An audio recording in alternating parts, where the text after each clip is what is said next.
On mo uncle, on. Naka-on.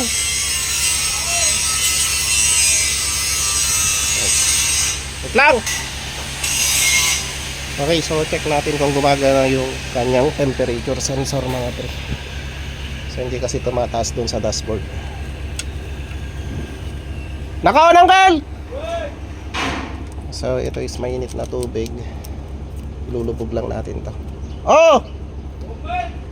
Hanggang gumato! Gumato!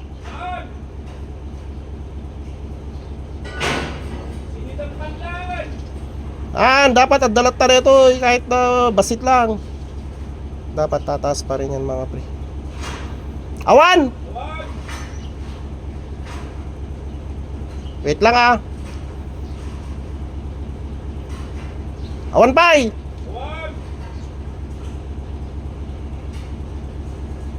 So mainit na tubig po ito. Awan pulos! Okay, so wala. So kapag tinanggal natin to, dapat mag-full yung ano niya dun. Mainit na. Pag tinanggal natin to, mag-full yung gauge. Kita manok pa nga to!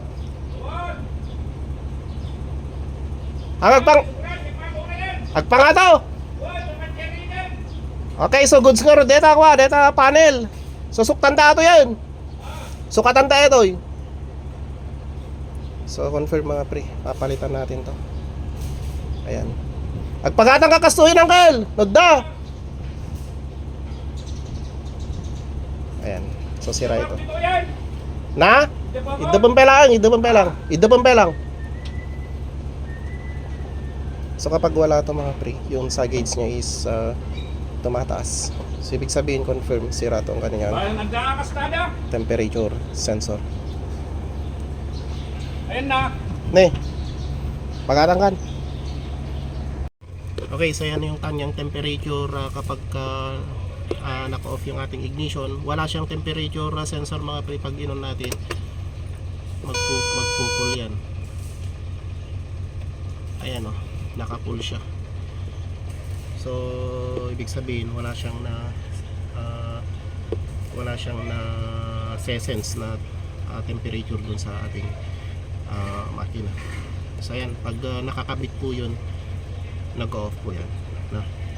Ang problema kapag kahit mainit na hindi siya tumataas. So yun yung subukan natin siyang palitan mga pre kung yun yung talagang naging problema. So ayan. Okay, so yan mga pre, goods na yung kanyang temperature gauge. So tinesting natin. So nandito kami ngayon sa quarry. Ayan. So ayan na yung kanyang temperature gauge mga pre. So yun lang ang papalitan mga pre kapag halimbawa paano mo malalaman na sira po yun. Tanggalin mo lang yun, and then dapat yan is papalo siya full, no? Pag linagay pupunta po siya sa 0, and then kapag mainit na yung makina, ayan na, riniread na niya yung kanyang temperature. So maganda po yung pag-test po, yung actual testing. So maglagay lang po kayo ng mainit na tubig sa baso, and then lubog nyo po yung temperature sensor, and then dapat nag-read siya dito. So kung wala, so ibig sabihin yun talaga yung sira. So ayan mga pre, peace.